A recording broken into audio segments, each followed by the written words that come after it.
Good morning again. Welcome to the second part of this conference. It's a great pleasure for me to introduce Thomas Gaehtgens, who is the director of the Getty Research Institute at Los Angeles. Thomas has had a long career in art history in some very, very interesting and key places. From 1980 to 2006, he held the chair of art history at the Freie Universität in Berlin. And that is the sort of German heartland of real art history. When I was an undergraduate at the University of Melbourne, we were taught by Germans, and we had a lot of German literature, and we read German for our undergraduate texts. This is something that doesn't happen these days, unfortunately, because one of the things about this era of globalization in which we live is that students no longer know foreign languages in the way in which they used to, I regret to say. After that, he during this time at Berlin, he organized the AIAH Congress in art history in 1997, just after the wall came down. And this was a particularly sort of crucial congress in which thousands of people camped outside of Berlin in tents to listen to art history, and German postgraduate students hosted postgraduate students from all over the world for this conference. And it was legendary within the history of congresses in art history, which are sorts of biennales, if you like, for studying the discipline. He left Berlin to be appointed the director of the Deutsches Forum for Kunstgeschichte in Paris, which is a German institute of art history which liaises with French scholars. His own particular field of expertise, although he knows about many, many things, is 18th and 19th French art. So he's particularly qualified for this, and in terms of his personality, his geniality, his great charm, it was an extraordinarily interesting job that he held. And then he retired, if men like Thomas ever retired, and then he was appointed to be director of the Getty Research Institute. And he's been an extraordinary director at the Getty. I suppose the Getty was an institution that sometimes appointed Europeans to look back at European art history. But they were perhaps surprised by Thomas's new take on things, because he took advantage of being on the edge of the Pacific Rim, and he looked elsewhere in the world. And just as he'd done this great conference in Berlin in 1997, he has done all sorts of global initiatives for art history throughout the world. And one of the great things he's done is the Getty portal, the digital portal of the Getty resources and libraries. And it's the most extraordinary resource that anyone all over the world can use. Today, he's going to introduce us to the many programs that the Getty has under the title of the Getty Research Institute's Global Commitment to Research Projects and Resources. Please welcome Thomas Gaehtgens.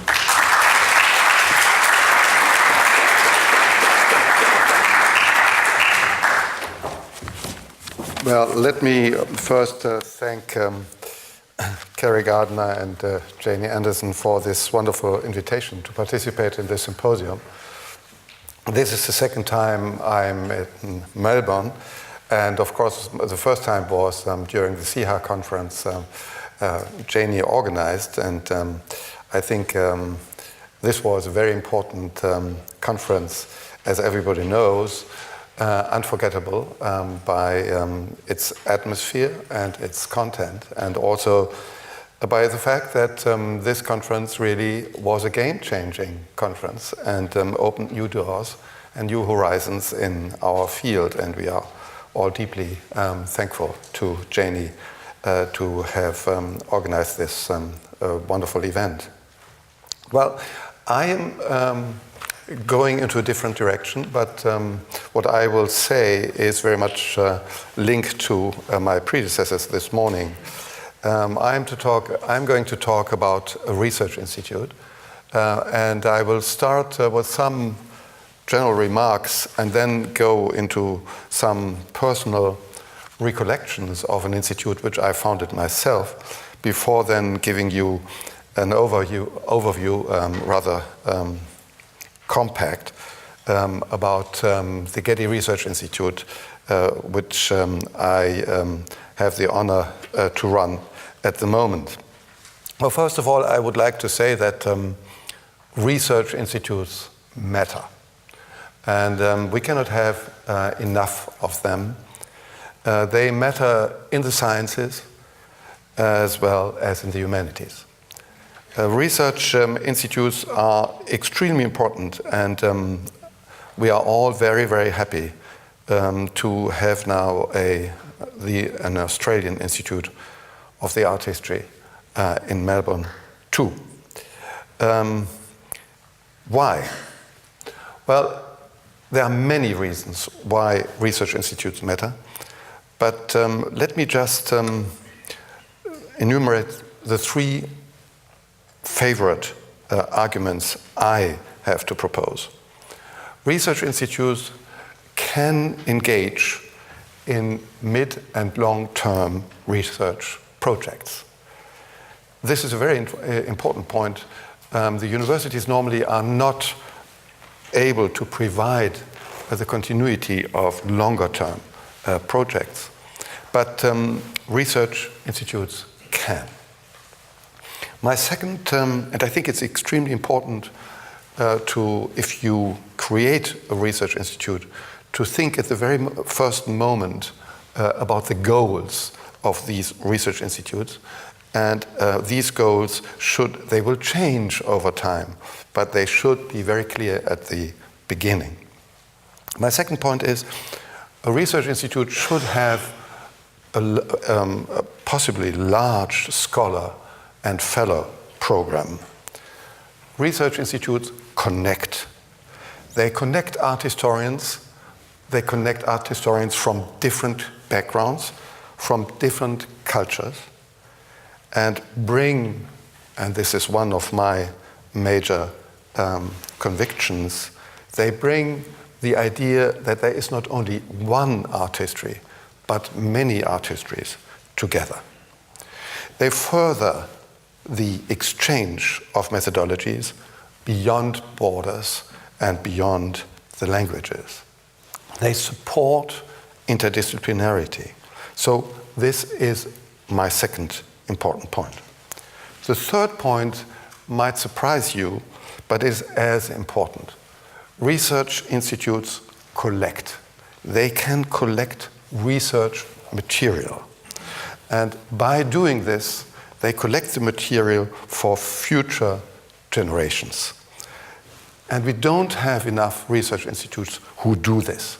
I will give some more details about the research institute which exists in a minute. But in a certain sense, every nation, every country needs 1, 2, 3, or 4 research institutes in the humanities, in history of art, to collect this kind of material, collect these resources for future generations to study. And I will give you a little overview how we are doing this at the Getty Research Institute in California. So these 3 points: you need research projects, you need scholar programs, and you need special collections, seem to be, in my view, extremely important to develop a research institute, especially in art history. Now I will move a little bit to the left because I can see it much better. We have many art history research institutes in the world, not enough, but we have some. This is only a very, very short list, and I brought, of course, in the Australian Institute of the History of Art in Melbourne. I left out many others. It's a much longer list, of course, but it didn't go on the screen.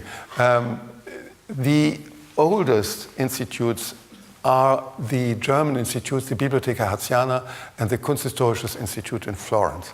And these 2 institutions are already fascinating in their structure and in their history because they represent philanthropy from the very beginning. Henriette Hertz was a donor who created this institution to study Italian art in Rome, and she funded the library in Rome around 1900.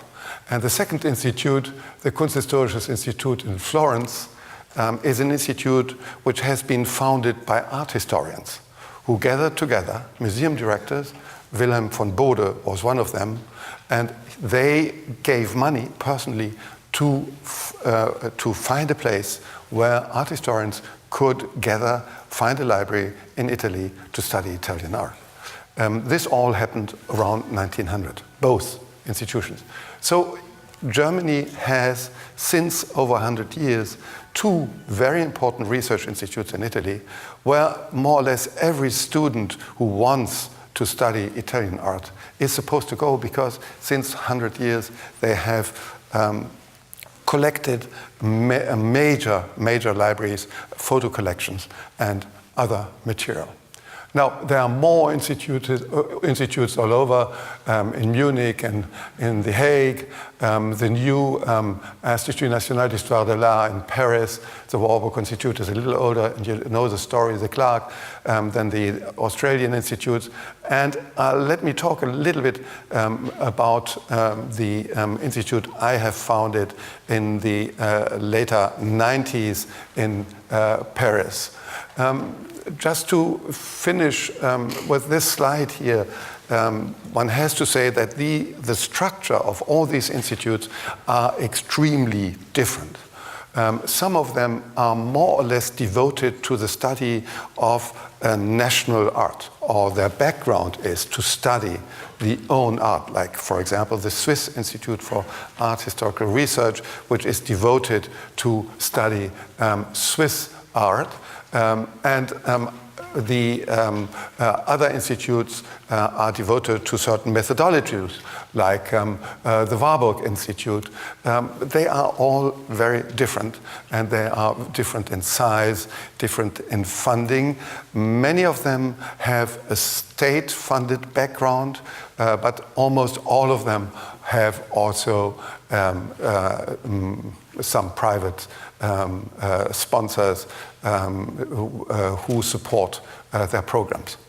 Now, my institute in Paris, which I founded in the 90s, was founded by pure stubbornness, because I thought it was completely unfair that Germany has two institutes in Italy and none in France. And when I was studying art history at the University of Bonn, all my colleagues, students, went to Italy to write their PhDs. And this was, of course, because there were these two institutes. They went either to Rome or they went to Paris, to Florence. And I went, and I was the only student at this time at the University of Bonn who went to Paris. So I studied in France at the Sorbonne, and with André Chastel and Jacques Thuillier. And I realized right from the very beginning that for German students it would be absolutely necessary to have a place to go, to gather with the French colleagues, find a place where the students would find support if they would do their research about French art. And French art was, from the German side, much less studied than Italian art.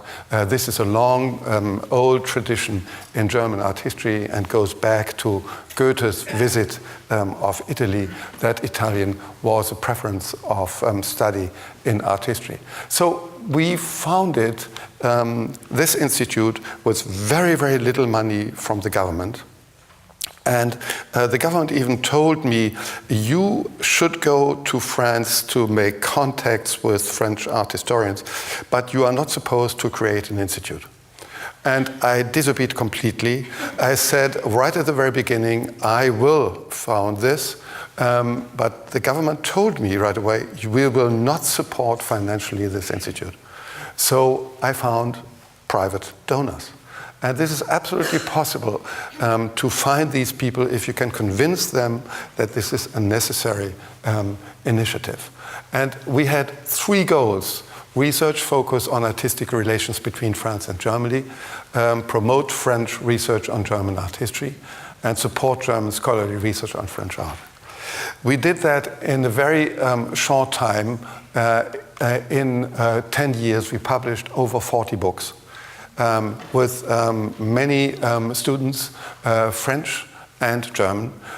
This institute became a kind of meeting place for the contact between France and Germany. Most of our publications are about relationships between France and Germany, but also many publications are only about French art history or German art history. So there are some of these books here so that you get an idea what kind of publications we covered. And we covered really from the Middle Ages up to contemporary times. We had in all genres. There were symposia, lectures, and communication from the very beginning on with our French colleagues. Now, this institute, after a couple of years, was evaluated. And this is a very important point for research institutes. I believe that research institutes have to be evaluated on a very very regular way. Research institutes tend to become stable and tend to go on with what they always have done. And you need sometimes self-evaluation and visiting committees to be inspired. And that happened after a couple of years. And the report written by 12 serious professors from all over came to look into every corner in our institute, which, by the way, was not called institute, but center, and in German Forum, because the government didn't allow that I create an institute. So that was the only reason why it is called like that. No, anyway, these serious people evaluated the Centre Allemand and wrote such an exciting report about this institution that the government decided to take it over. And it is a very interesting process that it has been funded mostly with private money, but that then the government decided this is such an important institution, and we had even the visit of the German Chancellor who came to see us, because if you then have this renommee, the politicians come in. And that's exactly what happened. And the Institute now has a very, very important and interesting budget from the state. And the private philanthropy part was lowered and is not necessary in this amount anymore. So from the Centre Allemand in Paris, I moved to Los Angeles, and I arrived in a completely different institution. Many of you have seen this wonderful institution, which has two places, one in Brentwood, which you see here, and the other one you'll see in a minute, the Getty Villa. Most people think that the Getty is a museum. That is not completely wrong, but it is far from the truth. We are also a museum, but in fact, the Getty has embraces 4 different institutions, and mine is this one, the Getty Research Institute. So the Getty has, in fact, 4 institutions, and it's very simply organized. There's the Getty Museum, the Getty Foundation, the Getty Conservation Institute, and the Getty Research Institute.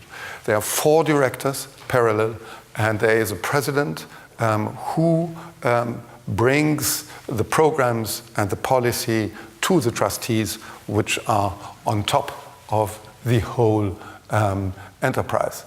The beauty of the place is, of course, that these 4 institutions work very closely together. And if this doesn't happen, we are in a less happy situation. But if these 4 directors talk to each other, eventually even like each other, we are really moving forward, and we are extremely strong.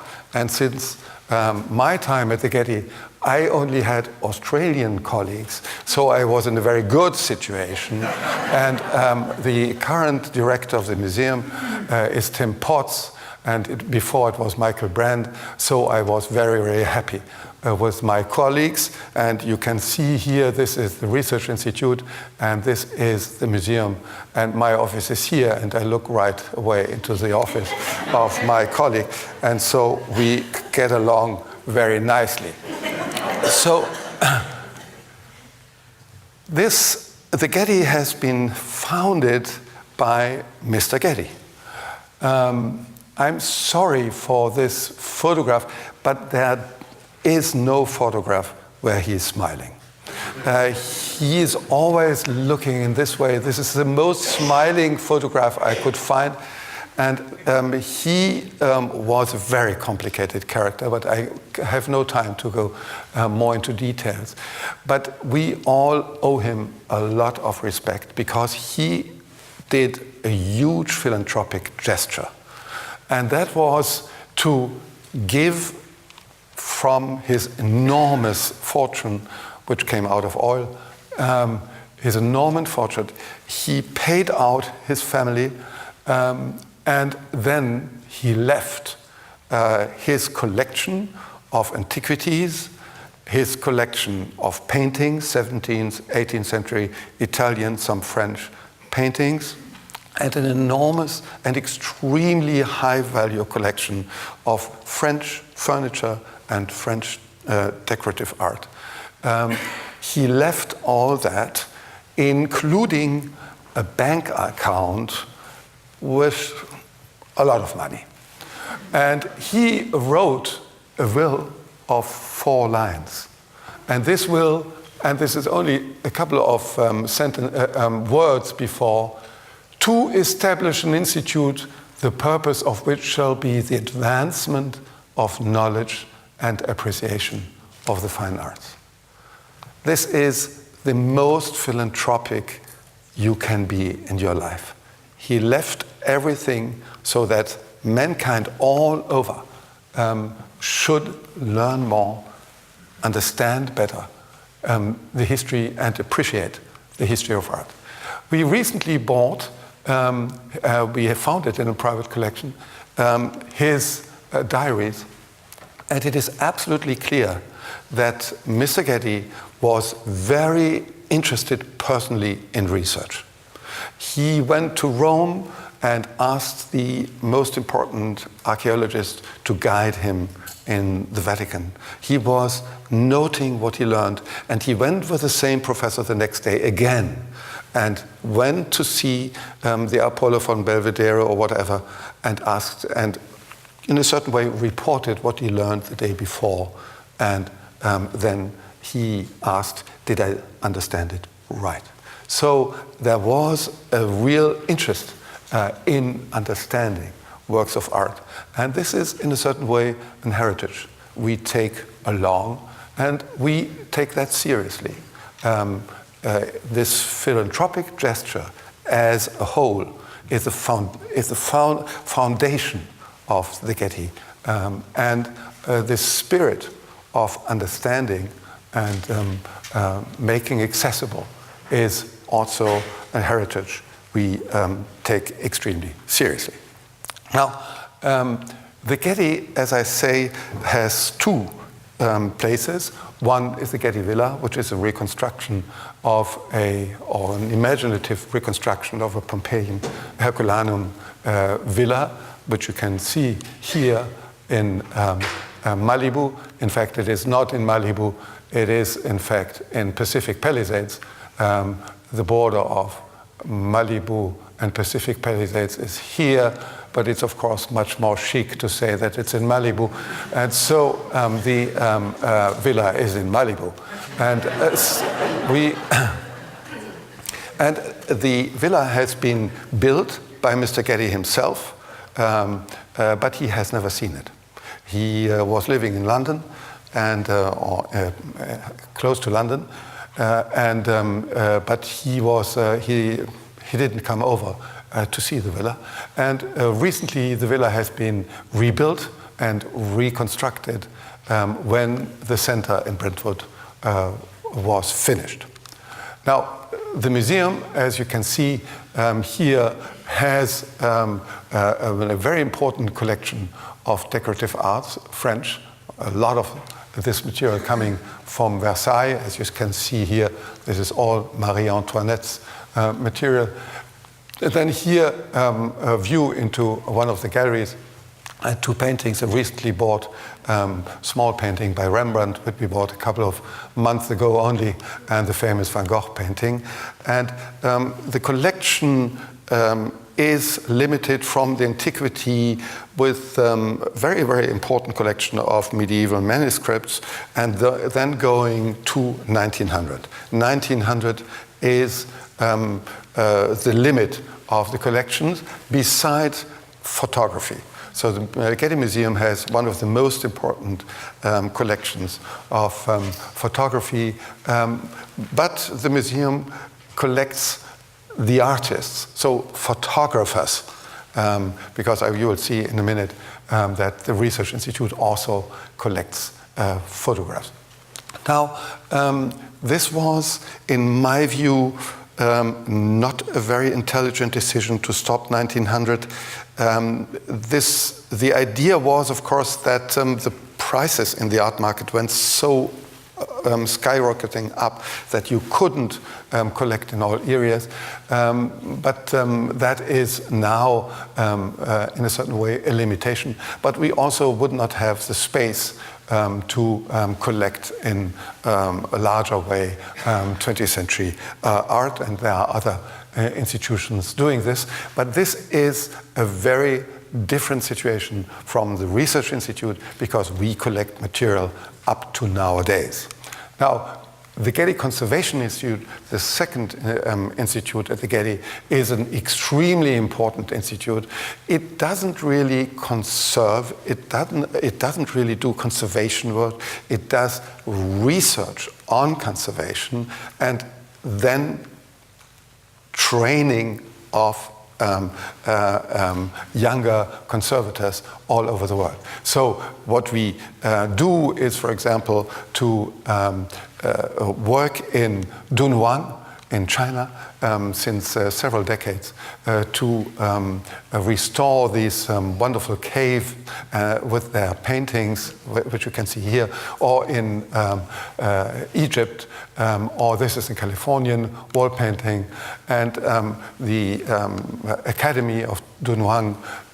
In the Academy, there is a whole training program in which the Getty is involved since a long time. But we also have right now, this is a photograph taken a couple of weeks ago, we have this very important painting by Pollock, which Pollock made for Peggy Guggenheim, and which comes from the University of Iowa, which we have at the Getty for a certain time, and which is being conserved together with the Getty Museum, and which will be then exhibited in for a certain while. Now, the Getty Foundation is the grant-giving institution of the Getty, so this is the third part of the Getty Trust. And the Getty Foundation supports very important research projects or conservation projects all over the world. And you have some of their programs here. Online scholarly catalog is one initiative. So how will catalogs, museum catalogs, how will they change if they are only on line, then you have, of course, completely different possibilities. And there is a project with 5 or 6 museums in the world who are doing this. So museums in Africa and all connecting art histories, we are involved in that. I will not go into details. Panel Paintings Initiative is a very important initiative where the Getty Foundation is financing the research on panel paintings. Panel paintings, to restore panel paintings, to make panel paintings travel is a huge problem because of the wood which moves and in different climates. And the Getty Foundation is supporting research in this area. Now, the Getty Research Institute is an institute which is the most complicated animal of these 4 programs, and that is because we are doing so many different things. I always have some problems to explain to the trustees what we are really doing. And if I guide them around and they see the scholars sitting in these wonderful offices looking at the Pacific, they say, what are these people doing, reading all these books, looking at the Pacific? I say they are doing research, and and that's not so easy to explain what is the profit of doing this kind of reading. Anyway, we have many, many different programs, and let me start in saying what we are. We are a library. And what we support.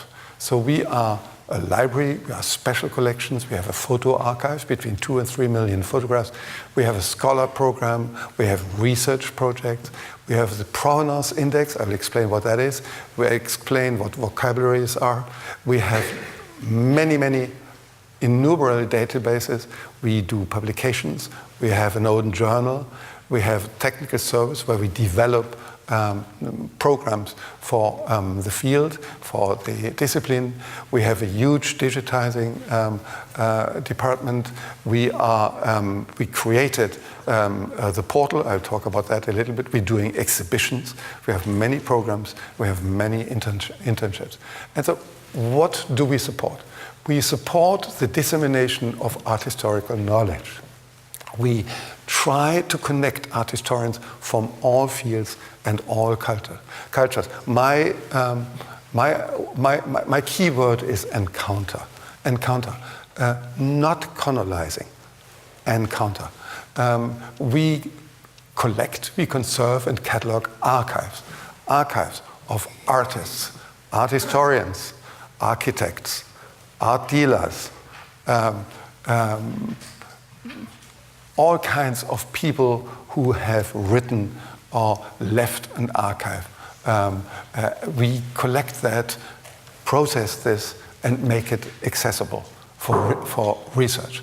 So the accessibility of research resources is one of our main goals. We are we try to open new fields of research on the basis of these resources. We expand the Western tradition. We want to look beyond the Western art history. We are working on the bibliography in the history of art.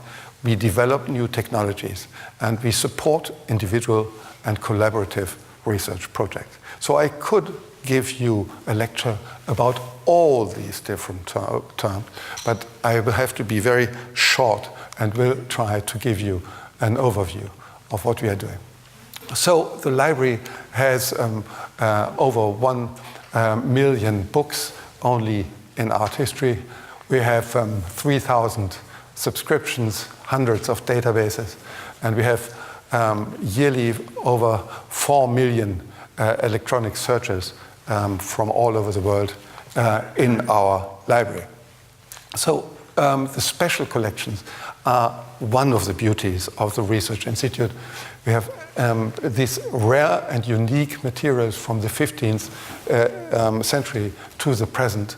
We have 68 rare books, more than 20,000 prints and drawings, over 1,000 collections of rare photographs, and 20 linear feet, so 6 kilometers of archives, which are in the vault, in the Research Institute, and in a huge warehouse. This is the warehouse, by the way, here, where I have get a little sense of our collection. Now, what are we collecting? We collect material which helps to open new research fields. We explore cross-cultural encounters. We have major collections of art and architecture of the 20th century. We have we are interested in the context, in the study of the context of the works of art, and we are interested in the history of art. And what is missing here is we have major collections and are opening our vaults especially for the art and architecture in California, and you will get some examples of that. Here are just some little examples. This is a sketchbook by Jacques-Louis David, but we have a wonderful model, architecture model by Kreisel. Here is Philipp Otto Runge, and this is a letter by Magritte, very funny letter by Magritte, where he explains how you should look at the Folies Bergère of Manet and how it should be looked at with mirrors and so on. We have, I think, 250 letters by Magritte. There are many, many letters of artists in the Getty Research Institute. So you see from this page, I only wanted to show you the different materials which comes together with a recently bought engravings by the series of the days by the hours of the day by Philipp Otto Runge, but also East Asian material, photographs from Mexico,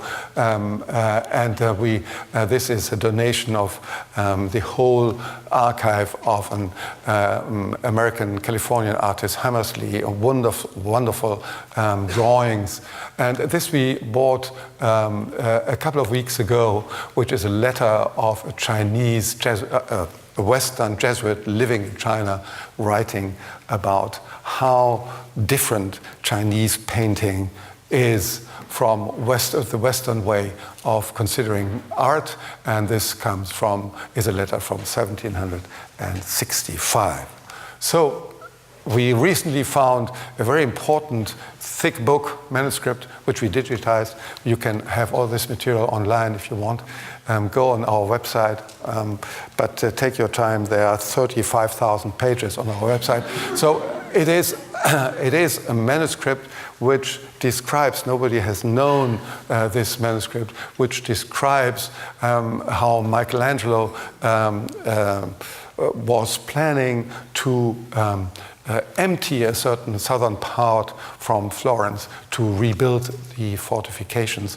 That's what our scholars do, our invited scholar, these guests, they dig in these collections, in these resources, and bring these discoveries out. And we have a research journal. Our research journal is then the forum to publish these kind of findings. Now, recently we bought the Harald Seemann archive. You know probably all that Harald Seemann was one of the main and most important curators of contemporary art in the second half of the 20th century, and he had an absolutely astounding archive. He was not throwing anything away, but it is not. It looks very messy, but it's not at all messy, and there is a very, very clear order. And we went there, we looked at the archive. First of all, we asked really, we really traveled around. We were careful not to buy this important archive out of Europe. So we were looking, can it stay in Switzerland? Can it go to the Documenta archive? Because Harry Seemann was the director of one of the Documentas, and but it came out that nobody really could manage this archive. And then we went there, and you see the head of our special collection sitting here, and we went there to look at it, and we understood how it was organized. And then we packed it so that we could reconstruct how it was organized by Seemann himself. And now we are in the process of cataloging this whole material, and we are already rather far, but it goes not so far as we thought. 3 big containers were coming over on 3 different ships, and it's one of the most important archives we have bought during the life of the Research Institute. So how can this archive be used? Well, last fall, we helped to rebuild, reconstruct a very important exhibition, which was at the beginning of concept art. Harry Seemann did an exhibition in 1969 in Bern, which was really the beginning of a certain art form. And if in the last fall you went to see the Biennale in Venice, you would have seen on all the Vaporetti, When Attitudes Become Form. That was the exhibition Bern 1969, Venice 2013. And in the Palazzo Prada, we reconstructed, the curators were Germano Celan and Thomas Demand, and reconstructed the whole exhibitions. And this only was possible to do because we had the whole archive with all the correspondence with the artists, with clear descriptions. We went to see the artists. Sometimes they knew where these works were, and so on and so on. You can imagine that how important this is to do this. It is, of course, also controversial in a certain sense, because many people say an exhibition is a one-time event. You shouldn't reconstruct that. But there are many, many other exhibitions which have also been repeated. So anyway, I don't want to go into that, but want to make clear how important the role of research institutes is to keep this material, process it, catalog it, and make it available to scholarship in the future. Now, we have a very important archive, which is the Julius Schulman photo archive. Julius Schulman was a photographer who photographed Californian modern architecture. You know these photographs. You know this famous photograph here, for example, on the left side. Everybody has seen this. So these are thousands and thousands of photographs, which are, of course, a major source for art historical study. But Rouché's famous sunset strip, this Leporello, which he did in 1966, is, of course, a very important work of art, which has a lot of following. But if you want to know how he did it, you have to go to the Getty Research Institute, because we have the archive. So we know exactly how they did it, as you can see here. We have the photographs which he used, where he made all kinds of annotations on them, and we have also his description how he went forward, and the journal which he meticulously noted, all that in which he noted everything during the campaign. So to learn about the context of a work of art, you need the material, and we try to keep this, to process it, to catalog it, and make it available for scholarship. So then Janie was already talking about the portal which we created in a year ago. We have already 165,000 searches all over the world only last year. So it is an enormous resources for scholarship all over the world. The idea is to bring art historical literature before 1923 to all countries. We are digitizing the whole literature of the history of art before 1923. This date is the copyright year in America. We hope that this date will fall at some point, but for the time being, we cannot do anything after 1923. But we digitize the whole art historical literature before this date in all languages. So we have also Chinese books in there, but I cannot get them out because I don't know how to use it. But you know, you can find Chinese books in there. And this is, of course, a resource for countries where they don't have this material. So you can have the first and the second edition of Vasari in Peru. And you can have access to all this material in Africa or in countries where it doesn't exist. And we cooperate with other institutions who help us to digitize this material. And it is, in my view, a complete change of approach for and accessibility and in a certain way, a democratic way to give access to material in areas where this material doesn't exist. So we know exactly how many, in which country it is used normally. I was looking for Australia. So we had in last year, you cannot read it, but I can read 389 people in this country use the portal. So, so there's Janie is probably several times in here. So, so we are, of course, and we have these statistics to see in which country is it not yet used, and they seem not to know enough about it. So we have to work on it to get more material into these countries. We are digitizing books, prints. We are, have one of the best collections of videos. We bought a couple of weeks ago the famous kitchen in New York. We have the whole collection of the kitchen at the Getty Research Institute now.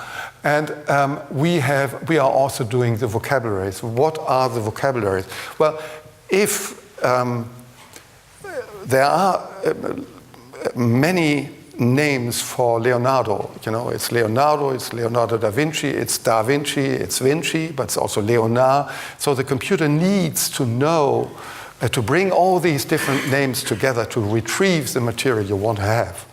So that's what we are doing, and we do it in the Art and Architecture Thesaurus. We do it in Kona, the different terms in art history, and we are doing it with the geographic names, and we are doing it with the names of the artists. So to give you examples, for example, the Taj Mahal has all these different names. And we are translating all that, or all these in all languages, especially what we are doing, we translate the object names in all languages. So this is, in fact, not a translation process. It is, in fact, a cultural encounter of two different backgrounds. So the word landscape doesn't exist in this form in Chinese. And we are right now translating all the Western terms into Chinese with the Academia Sinica in Taiwan and some colleagues in Beijing. And you will understand what it means to translate these terms. It's in fact an encounter of the understanding of another art historical tradition. Now, we have, of course, the provenance index, and I will give you one little example. This is a database which we started already 30 years ago and which are still moving forward in other ways since.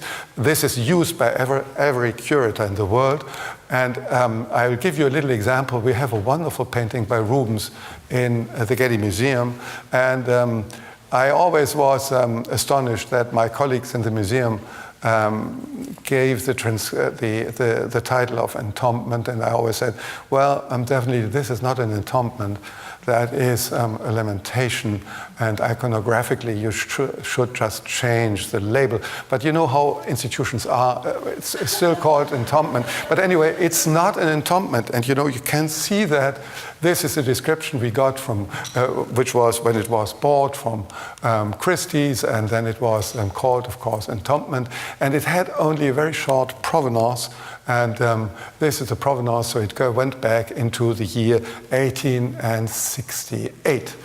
But the Getty Research Institute on the other side of the hill is much better, and you can see, look at this space here. Here is a number on the painting.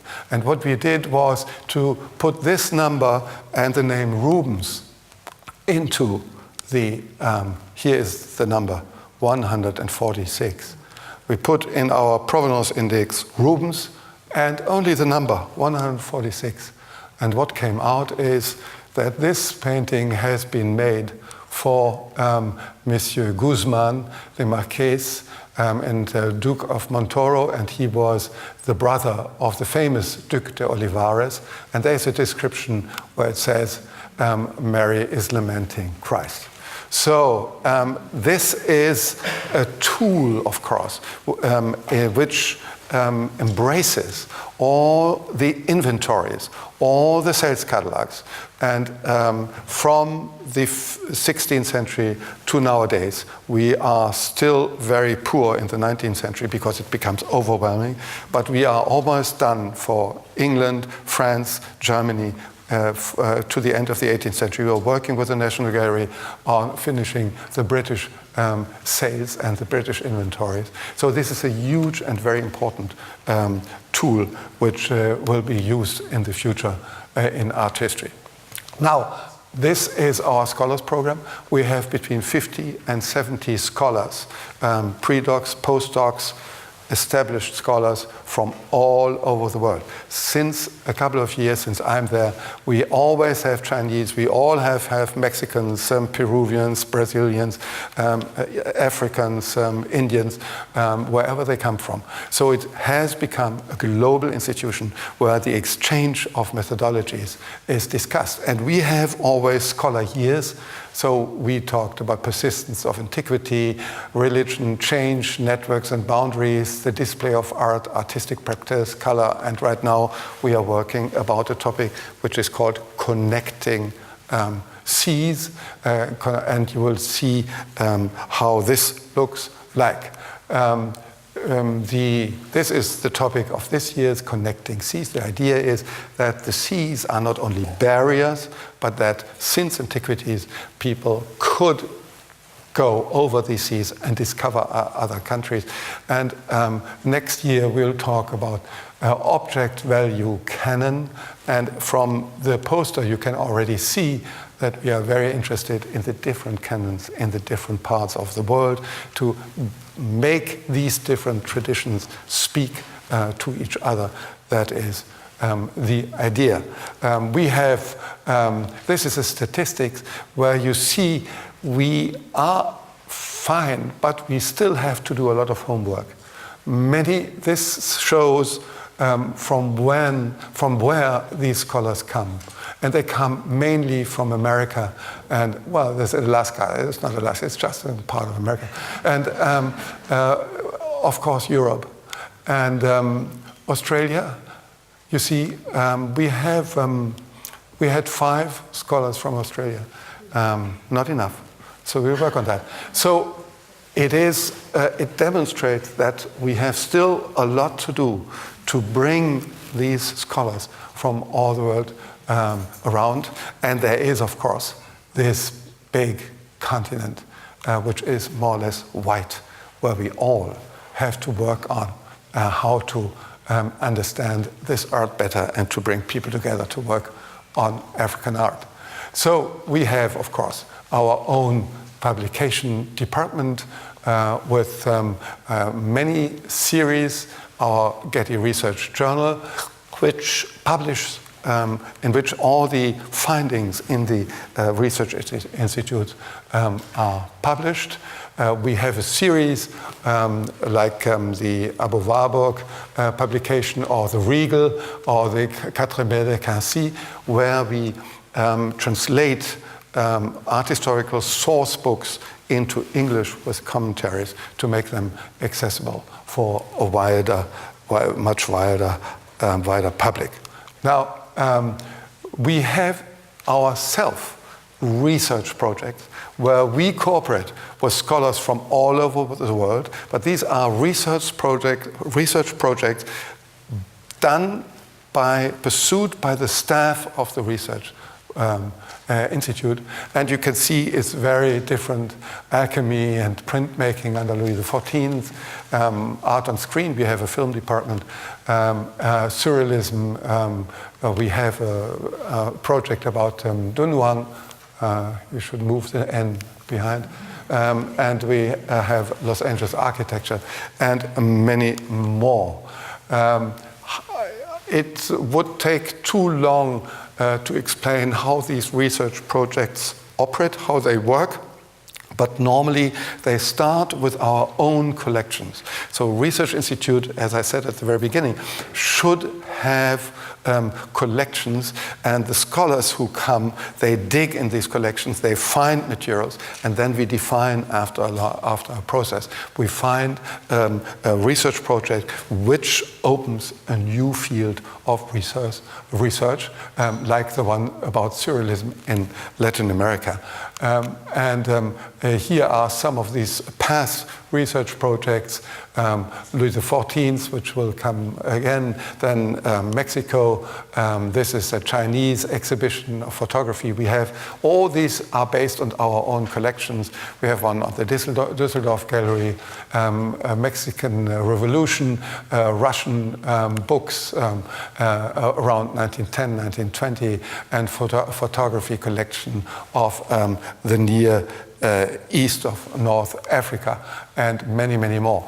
Right now we have an exhibition about this color theme, Connecting Seas, only our material, in which we try to demonstrate how these discoveries have been reported about, how the illustrations understand or misunderstand these other cultures. So that is this current exhibition, and it goes from the Renaissance through these are the Description d'Égypte by Vivant de Nant, Alexander von Humboldt, and it goes to the 19th century and the exhibitions, the world exhibitions, and the exhibition in 1839 in Paris, where Angkor Wat has been copied in plaster. So we are very engaged in contemporary art. The Getty had a worldwide initiative, Pacific Standard Time. We did the major exhibition in the Getty Museum this time because we needed the space about Californian art from 1945 to 1980. Last year we did a second exhibition about Californian architecture, which was a very beautiful architecture. It's all our material, and we have this exhibition now moved to Washington and can be seen in Washington. These are, of course, Frank Gehry's plans for Walt Disney Hall. These are future exhibitions. The dancer and filmmaker Yvonne Reiner. We have the whole archive of the building of the Los Angeles Union Station. We will have in November World War I exhibition, War of Images and Images of War. And in the spring next year, we will have printmaking in the age of Louis XIV with a complete catalog of prints under Louis XIV, which we are doing together with the Bibliothèque Nationale. Now, let me at the end say we have also Getty-wide initiatives, so initiatives where all the programs work closely together. And we started, and we are still working on a project since 2 years together with the British Museum in India. And this is an extremely challenging project, but absolutely fascinating, about this very holy place, Sarnath, in India, not far from Benares, when the British opened a museum in 1904 with the most fascinating statues from the 4th to the 8th century after. And this museum needs some kind of upgrading or new installation, and the relationship of the museum to the site needs to be more importantly demonstrated. And the Indians asked us, the British Museum, and us to help and to process this initiative. So that is a project where we ourselves go outside, like the Conservation Institute. And my role from the Research Institute side is, of course, to bring together the specialists in this field, in Indian sculpture of this period, to, in a certain way, establish the narrative. You cannot just go in and let's move these sculptures and bring better light in. You have also to establish a new scholarly narrative to rebuild this museum, and that's what we did already. And you know, what's so fascinating about it, that you have to also consider that this is not only a museum in our sense, it is also a place of worship. So people want to go into this museum, they want to touch these objects, which they are not supposed to do, but we have to find ways to give them the feeling that we just don't take these objects away and bring them into another dimension, but that they are still present. So it's a very complicated process which needs a lot of talk, a lot of finding confidence and sensibility, but it's fascinating to do that. You know, here you can see this is BC on the left side, a very famous object of these capital with the 3 lines, which is on the national flag of India, and you can see the quality of these sculptures around 400, 450 after. We were the first to enter the storage. Since almost 100 years, this storage existed. It is even, there exists an inventory. But we are the first to enter this, and we'll make a catalog and integrate it in the new museum. So this is, and we will make a catalog of all the statues which are spread out all over the world. We'll collect them and make them accessible, and new research and new publications will be made. So you see, this is not everything we do, but this gives you an overview of the GRI, and I hope you are interested what we are doing. If you want to know more, you look into on our website. But let me say at the end, we are very much looking forward to cooperate with this new Australian institute, because our message always is cooperation. We are collaborating all over the world. We are completely philanthropic. All the money goes into these projects, and we are looking forward to work with you, Janie.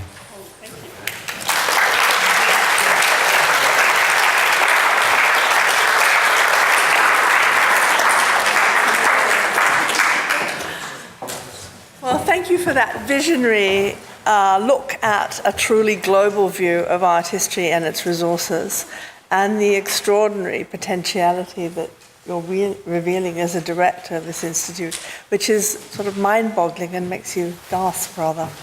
rather than hog the questions myself, I'll immediately begin questions. And I can see lots of people wanting to... We've got a microphone.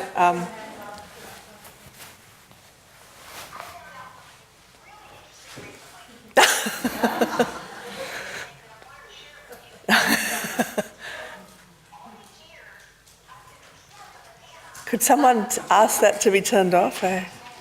Sorry.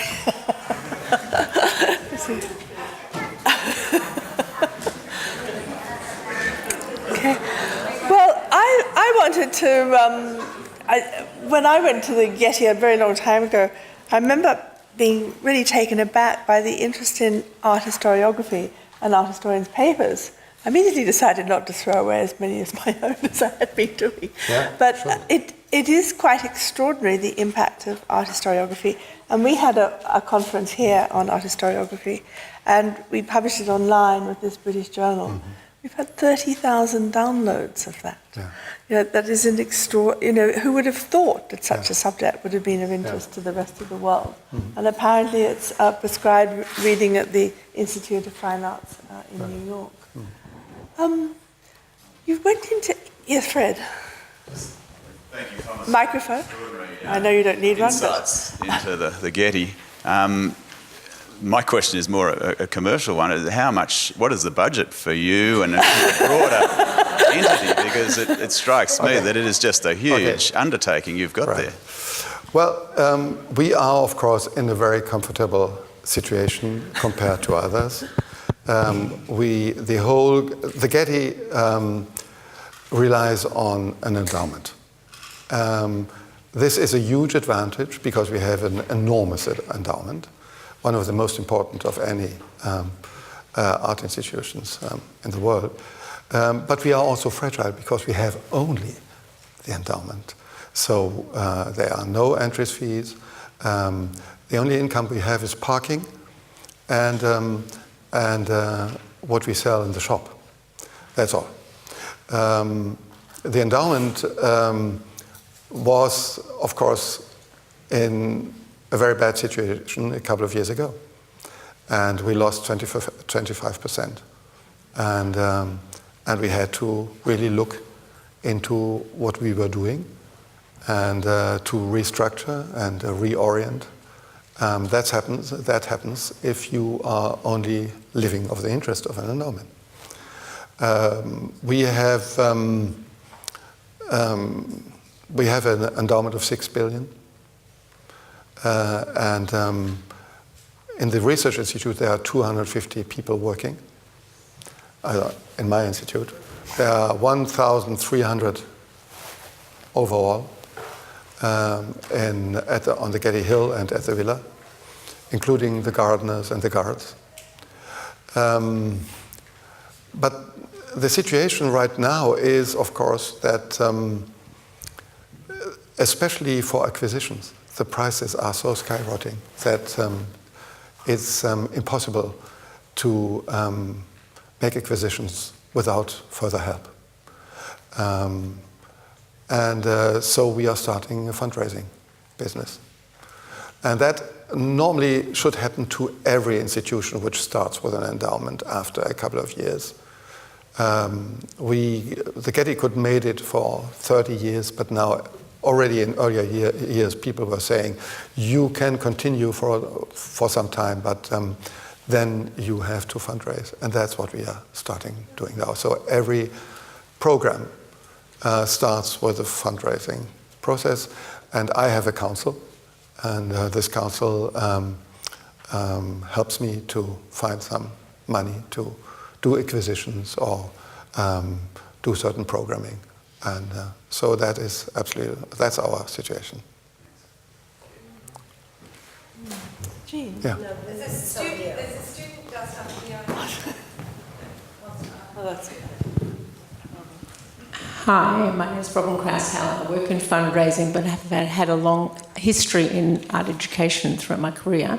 Yeah. May I ask 2 questions? One, I'd like to link it back to your thoughts before about art history being taught in schools and in the community, because as an educationalist for 30 years I've seen a great demise in that, and therefore the response to people coming to Art Institutes, we need to raise the awareness. So my first question was to ask, how is the Getty actually doing that? Yeah. But secondly, now that I work in the field of fundraising, can I ask, what's the response in the community in America when you've got an economy which is in such dire straits, raising money towards the arts? What's the perception and what response are you getting towards that? Yeah.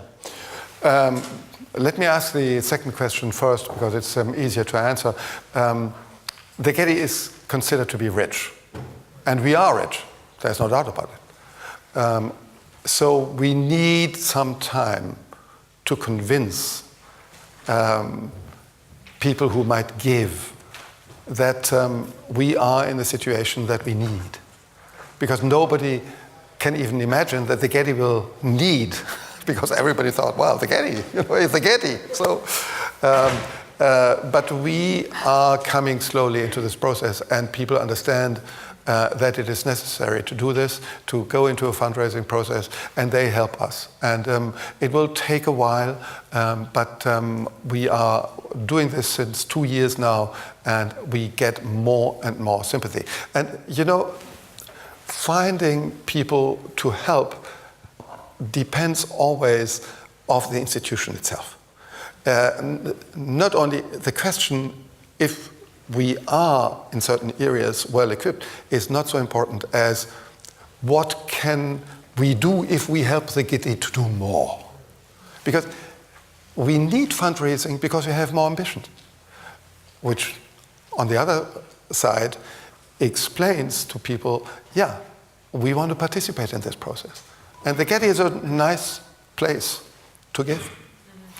So this is your second question. The first question is extremely important for me personally right now.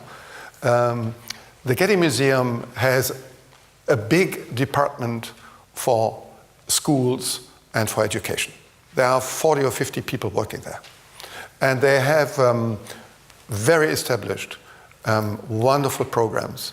And the Getty pays for the buses so that the school children can come. So this is the one side.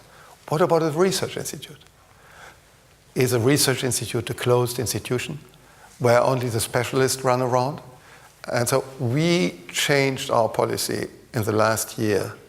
And my idea is to say, we need to get these students, not all of them perhaps, we need to get the children into the research institute. And we have the most beautiful experiences already. These children are so smart. If you have an interesting class, 10 years old, 15 years old, 9 years old, and you talk with them about where do you know that from? Where do you know what that means? Where do you know from that who this is and who is represented? These children respond right away. And what we want to do is to give children, schools, the opportunity to be engaged once in their life with the idea of research, and that research is fun. And that you can find out things. And that's what we are right now implementing in the Research Institute. Not as a big department, but as on a passionate basis of the curators and the staff. Bring these children in and demonstrate what we are doing. Yeah. We have time for one more question, Jean. Well, I don't want to take from the students here. Is there somebody else? Okay. It's me. My question, Thomas, thank you so much. I mean, I've known about the Getty, but I had no idea it was as extensive as this. And I noticed that you avoided the question of the amount in the capital fund. And I'm not going to press you on it. But what I did want to ask is, you say that the archival side goes up to the present, but the collecting side up to the early 1900s. So why is there that disconnect? I mean, why not, match the two? Mm-hmm. Well, these 4 programs are rather independent, and the directors are really independent. They do their own policy. And we talk to each other, and we have very, very close relationship, and we see each other all the time. But I would think 20 years ago, even earlier, 25 years ago, the director of the Getty Museum proposed to the trustees that they will not collect further than 1900. And I think the reason was a more practical one, that if they would open to the 20th century, then first of all, there was not enough space at the Getty Center. And second, it was too late. It was too late to collect a very important collection of Cubism or of Surrealism. The major paintings were gone. And you would then have only 2, 3, or 4 paintings which wouldn't make a real narrative about the 20th century art. And so they decided to say, let's focus on this earlier time, and there are other institutions and other museums in California and in Los Angeles where 20th century art is represented. The Getty Research Institute, my institute, never followed that because we thought art never stops. It goes on. And and we are collecting the resources for future art history. So we cannot stop. And, we will never stop. We'll go on. Thank you. Thank you.